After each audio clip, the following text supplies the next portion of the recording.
BSc, BL, MBA, PhD. Kandumuri ప్రొడక్షన్లో PhD చేశారు ఆంధ్ర ఇన్స్టిట్యూట్లో. తర్వాత వారు నాగార్జున ఇన్స్టిట్యూట్లో ప్రొఫెసర్గా మేనేజ్మెంట్ డిపార్ట్మెంట్ ప్రొఫెసర్ చేశారు. నల్సార్లో కూడా ప్రొఫెసర్గా కొన్నాళ్ళు చేశారు. తర్వాత దాదాపు వారు చెప్పారు మేడం, విజయవాడ డిస్ట్రిక్ట్ కందుమూరి కమిషన్లో మెంబర్గా 5 years చేశారు. Moreover first of all is a Kandumuri activist. మాలాగనే మాకంటే కొద్దిగా సీనియర్ సారు. సో విజయవాడలో ఆ కాలంలో ఆల్ ఇండియా రేడియోలో వేదన నివేదన అని చెప్పేసి కన్జ్యూమర్ రైట్స్ గురించి, కన్జ్యూమర్ హక్కుల గురించి, వాటి గురించి ప్రశ్నలు సమాధానాలు ఉండేవి. అది ఇంట్రడ్యూస్ చేయడంలో చాలా ఇంట్రెస్ట్ చూపించారు సారు. ఆ తర్వాత విజయవాడ డిస్ట్రిక్ట్ కన్జ్యూమర్ ఫోరంలో 10 years మెంబర్గా చేశారు. దాదాపు ఒక 28 books రాశారు వారు. దాంట్లో 2 books Indian institute of public administration under the government of India వాళ్ళు పబ్లిష్ చేశారు. తర్వాత strong international consumer advocacy group అని కూడా ఏర్పాటు చేశారు. దాంట్లో దాదాపు ఇండియాలో దాదాపు ఒక 100 మంది దాకా vice chancellors, university professors, law colleges చాలామంది మెంబర్స్ ఉన్నారు. పీరియాడికల్గా వెబినార్స్ కన్జ్యూమర్ ప్రొడక్షన్ మీద నేషనల్, ఇంటర్నేషనల్ లెవెల్లో వాళ్ళు కండక్ట్ చేస్తుంటారు. ఈరోజు మనకు కన్జ్యూమర్ ఎడ్యుకేషన్ మీద మాట్లాడటానికి నిన్ననే ఇన్వైట్ చేస్తే హ్యాపీగా out of interest, out of passion, so వారు యాక్సెప్ట్ చేసి మన మీటింగ్కి వచ్చారు. థ్యాంక్ యూ మిస్టర్ మూర్తి గారు. Please address. ఈరోజు ఈ సభకు ఆహ్వానించిన మిత్రులు గౌరీ శంకర్ గారికి, ఈ సభాధ్యక్షులు శంకర్లాల్ చౌరాసియా గారికి, వారి జనరల్ సెక్రటరీ పేరు రిజిస్టర్ కాలేదు మా ఇంట్లో, వెంకటేశ్వర్లు గారికి, ప్రిన్సిపాల్ విజయ్ కుమార్ గారికి, ఈ కాలేజ్ స్టూడెంట్స్, ఫ్యాకల్టీ అందరికీ కూడా ముందుగా శుభాభినందనలు తెలియజేస్తున్నాను. నమస్కారం అంటే వయసులో పెద్దోడిని కాబట్టి బాగుంటుందంటారా? సరే, థ్యాంక్ యూ. నేను వచ్చినప్పుడు అనుకున్నా, ఎందుకంటే వినియోగదారుల మీటింగ్ పెట్టినప్పుడు అసలు ఆడవాళ్ళు కనిపించరు, అదేం కర్మమో. బట్ ఈరోజు చాలామంది ఉన్నారు. ఎవరో రారన్న అనుమానంతో మా మనవరాలను తీసుకొచ్చిన కనీసం ఒక్క మహిళనా ఉంటుందని. కానీ ఈరోజు to my surprise half of the auditorium is full with girls. I'm happy. ఈరోజు నాకు ఈ కార్యక్రమం మాకు ఇచ్చిన సబ్జెక్ట్ని మాట్లాడే ముందు ఇక్కడికి వచ్చిన తర్వాత నాకు సర్ప్రైజ్. నా ప్రియమిత్రుడు హరిబాబు గారి సభా ప్రాంగణంలో ఉన్నారు. థ్యాంక్ యూ హరిబాబు గారు. మాకు ఉత్సాహం ఇచ్చేవి అవి, మీకు ఉత్సాహం ఇచ్చేవి ఈ సభా వేదిక నుంచి ప్రసంగించే వ్యక్తులు. మీకు ఏమైనా జోక్స్ చెప్తే నవ్వుతారు. కానీ ఈరోజు నేను చెప్పబోయేది మీ అందరి జీవితాల్లో ఒక భాగమే కూర్చున్న ఈ వినియోగ జీవనం ఉందే, దాన్ని సెపరేట్గా చూడలేదు. మీరు విద్యా జీవనం అనుకుంటున్నారు, ఇంకో జీవనం అనుకుంటున్నారు, సంసార జీవితం అనుకుంటారు. బట్ బేసిక్గా మీరంతా వినియోగదారులు కదా. మరి వినియోగదారులుగా మనం కృషి చేస్తున్నది ఏమిటి? ఎందుకు ఇన్ని మోసాలు జరుగుతున్నాయి? ఇది మీరు ఒక్క క్షణం ఆలోచిస్తే తప్పనిసరిగా మేము చెప్పబోయేది వింటారు. మీరు వినటం కోసమే మేము ఇక్కడ మాట్లాడేది. మనకి కన్స్యూమర్ ప్రొటెక్షన్ యాక్ట్ వచ్చింది. ఇప్పుడు రాలేదు, 1986. ఆల్మోస్ట్ 40 years అయిపోయింది. అది చక్కటి తీర్పులు వచ్చినాయి. అయినప్పటికీ ఏ ఉత్సాహం అయితే మనలో పెరగాలో ఆ ఉత్సాహం పెరగటం లేదు. అందుచేత నేను రిక్వెస్ట్ చేసేది ఏంటంటే, ఇక్కడ 10 నిమిషాలు నేను మాట్లాడినా, పావుగంట మాట్లాడినా, మీరందరూ కూడా you please lend me your ears. మీ చెవులు నాకు అప్పగించండి. వాటిల్లో కొంత పోయటానికి ప్రయత్నం చేస్తానంతే. గుర్తుపెట్టుకోవటం అన్నది మీ ఇష్టం. There is no compulsion on that. 6 హక్కులు ఉన్నాయి. హక్కుల గురించి మనం తెలుసుకోలేదు, ఎప్పుడో విన్నాం, మర్చిపోయాం. మరి మిమ్మల్ని ఎలా రక్షించుకుంటారు? అందుకు కన్స్యూమర్ ఎడ్యుకేషన్ అన్న టాపిక్ తీసుకుని మీరు మాట్లాడండి మూర్తి గారు అని చెప్పి గౌరీశంకర్ గారు శాసించినప్పుడు ఆ శాసనమే, ఆయన మాట ఓ శాసనం మాకు, ఎందుకంటే ఆయన అడ్వకేటు. ఇంకో శాసనకర్త ఉన్నారు హరిబాబు గారు, 3వ రోలో. వీళ్ళు చెప్తుంటారు ఇది జరగట్లేదండి అని. ఏంటి యాజ్ ఇఫ్ ఆ పొరపాటు నేను చేసినట్టు. చూసారా తమాషా ఎలా ఉంటుంది. ఏంటండి అంటే మేము ఏదో చేయట్లేదని.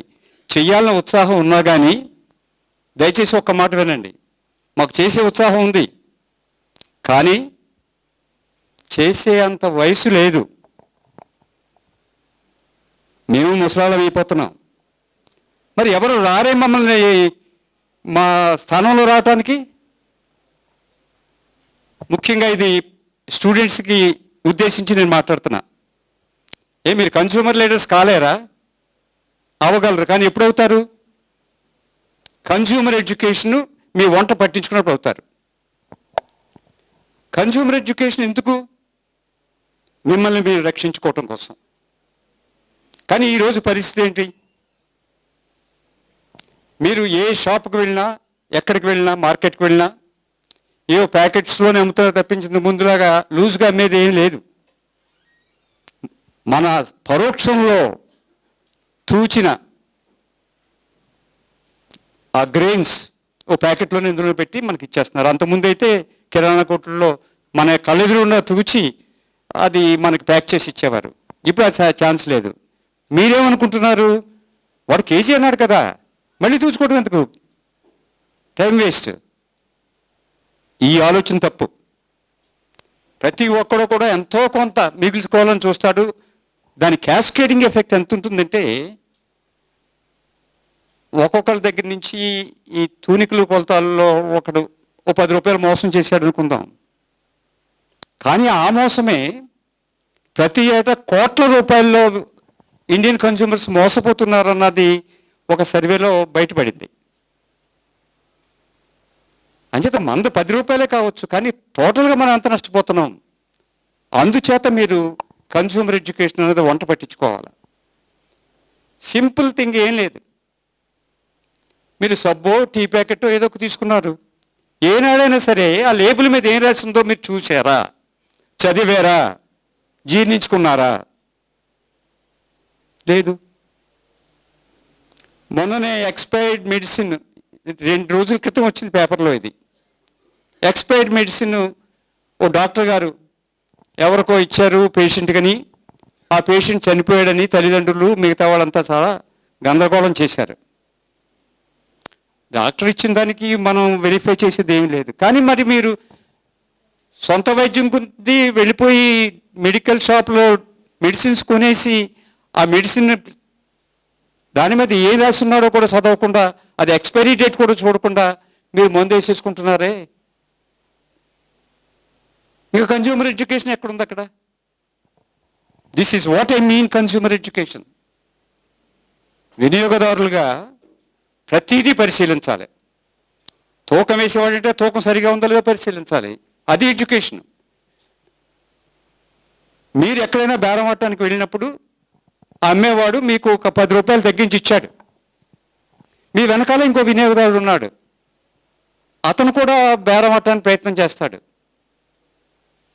కనీసం మీరు అతను చెప్పారా? లేదండి 10 రూపాయలు తగ్గుతున్నాడు రేటు మీద, అలా అని చెప్తామా? మనం చెప్పం.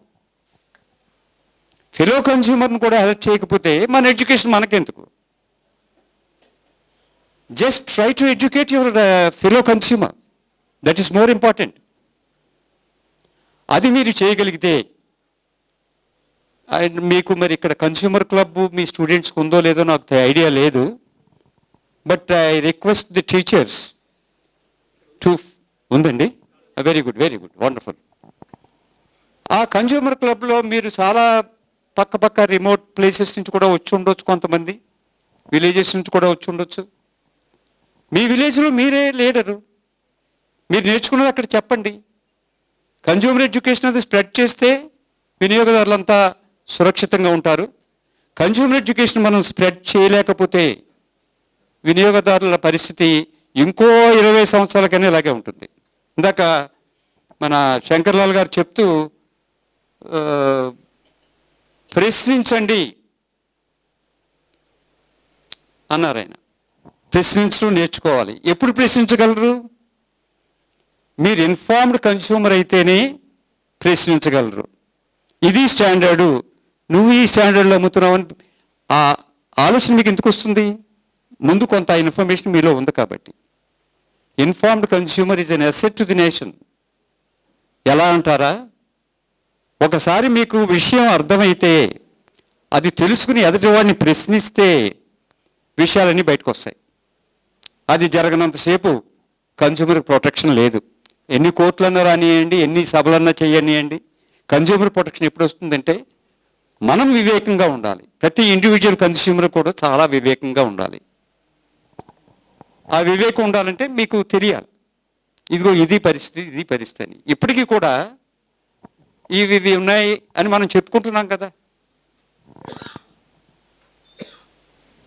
1986లో యాక్ట్ వచ్చినప్పటి నుంచి ఇప్పటి వరకు అన్ని వినియోగదారుల సంఘాలు బంగారం మెరుగు పెడతామని ఎవరైనా ఇంటికి వస్తే వాళ్ళకి మీ బంగారు నగలు అప్పచెప్పొద్దు అని చెప్తున్నాం. అయినప్పటికీ నిరంతరాయంగా నిరాటంకంగా ఆ బంగారపు నగలు మెరుగు పెడతామని వస్తానే ఉన్నారు. ఆ ఇల్లాళ్ళు వాళ్ళకి ఆ నగలు ఇస్తున్నారు, అందులో ఉన్న బంగారాన్ని తస్కరించడం కూడా జరుగుతుంది. ఎందుచేత అంటే మన వివేకం లోపించా, లేకపోతే మనం ఎదుటి వాళ్ళని పట్టించుకోకుండా ఉన్నందుక? There must be some reason. అంచేత ఇక్కడున్న పిల్లలు ముఖ్యంగా మీ తల్లిదండ్రులతో చెప్పండి. ఎవరిదో సమస్య, వినియోగదారుడు అంటే మీరే కదా, ఇది మన సమస్య అని చెప్పండి. అమ్మా నువ్వు తీసుకొస్తున్నావు కదా ప్యాకెట్లు, దాన్ని తూకం వేయించని చెప్పండి. That is consumer education. ఇంక ఇన్ఫార్మ్డ్ కన్స్యూమర్ ఇంకొకటి ఏంటంటే అతని కన్స్యూమర్ బిహేవియరే మారిపోతుంది. ఒక్కసారి కనుక నీకు కావలసిన ఇన్ఫర్మేషన్ దగ్గర ఉంటే నీ బిహేవియర్ ప్యాటర్నే మారిపోతుంది. మీరు ఈరోజు ఏదైనా సూపర్ మార్కెట్లకు వెళ్తుంటే ఏం చేస్తున్నారు? షాప్ ఎక్కడుందో షెల్ఫ్లో తీసుకుంటున్నారు, కార్ట్లో పడేస్తున్నారు, కార్ట్లో పడేస్తున్నారు, మెకానికల్గా వెళ్ళిపోతున్నారు, బిల్ చేయించేసుకుంటున్నారు, వచ్చేస్తున్నారు. అసలు మీరు మోసపోయారన్న సంగతి మీరు గమనించలేదుగా. ఒక్కసారి ఒక్క ప్యాకెట్ అక్కడ కొన్ని పెట్టారు కూడా ధర్మకటాలు, అవి కూడా నేను I'm requesting mister Shankar Lal and all to focus on this. Super మార్కెట్లో మన వస్తువులు మనం చూసుకునే ఒక ఉండాలి. వాడే చూస్తాడు. మీరు చూడండి, కొన్ని వస్తువుల్ని లూజ్గా ఉన్నాయి మనం వేసుకుంటుంటే, బియ్యం కానీ అటువంటివి కానీ వాళ్ళే చూసి స్లిప్ రాసిస్తారు. ఎందుకు? బిల్ చేయడం కోసం. ఈ తూకంలో ఎంత మోసం ఉందో మనకేం తెలుసు? అంచేత మేము తీసుకునేటప్పుడు బయట మీరు బిల్ కౌంటర్ దగ్గరే మేము కూడా తూకం వేసుకునేలాగా ఏదైనా ఏర్పాటు చేయండి అని మనం అడగాలి. అది జరగట్లేదు.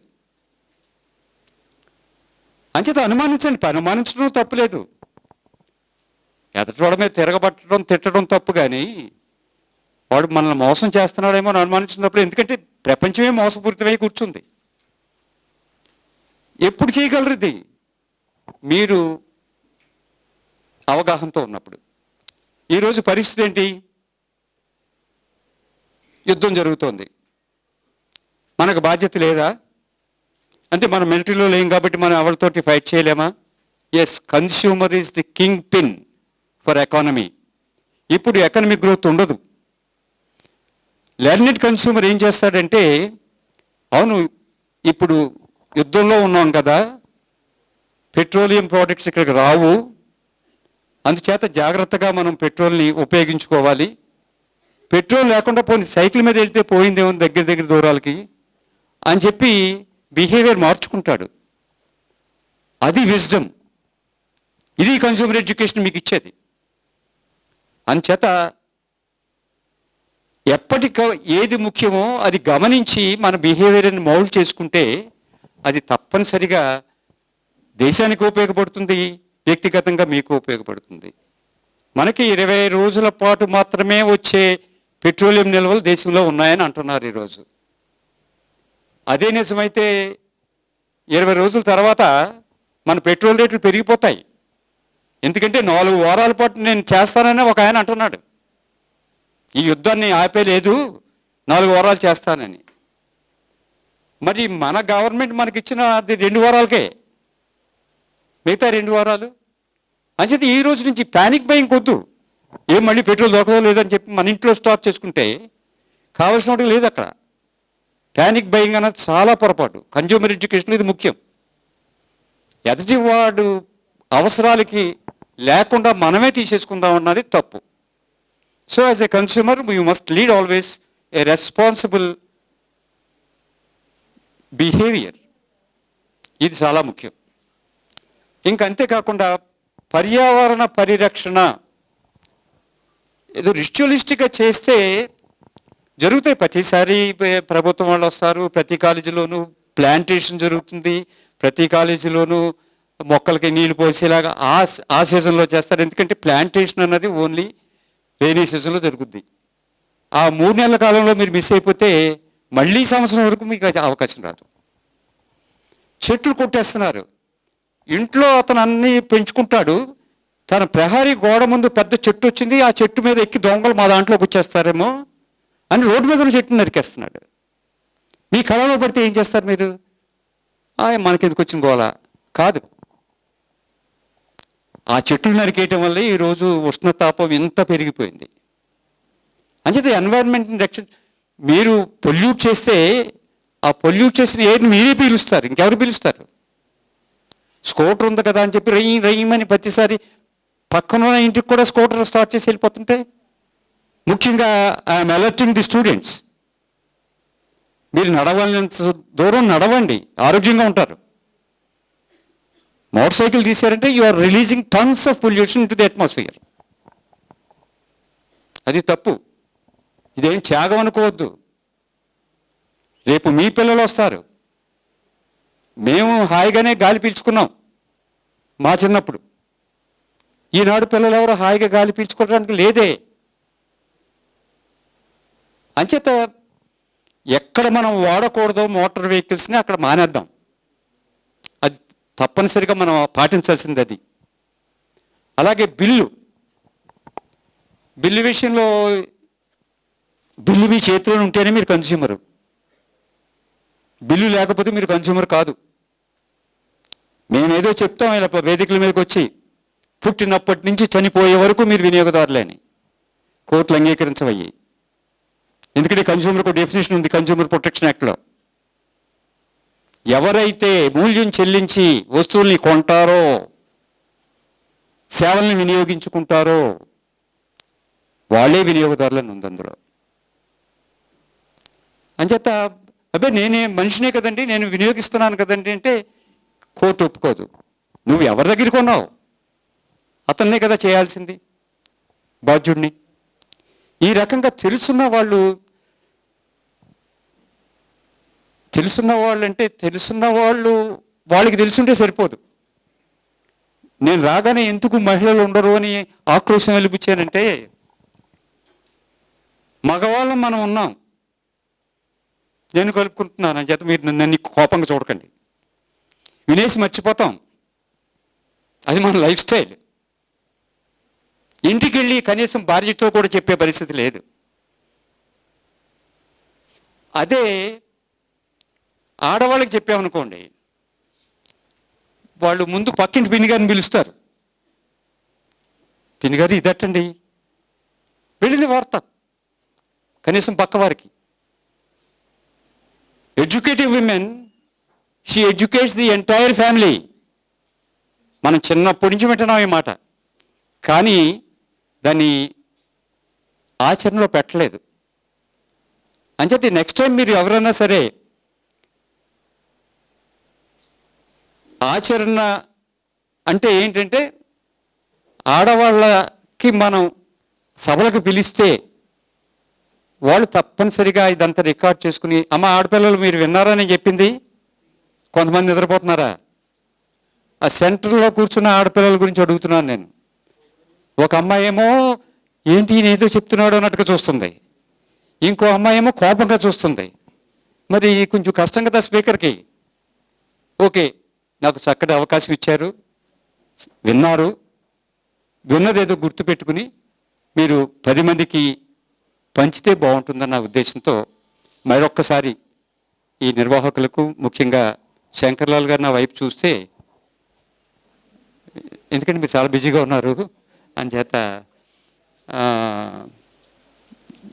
కృతజ్ఞతలు తెలియజేస్తూ, ముఖ్యంగా గౌరీ శంకర్ గారు ఎక్కడున్నారండి? శ్రీనివాస్ రెడ్డి గారు నమస్కారం అండి. ఎక్కడ, ఏ ఊరు నుంచి?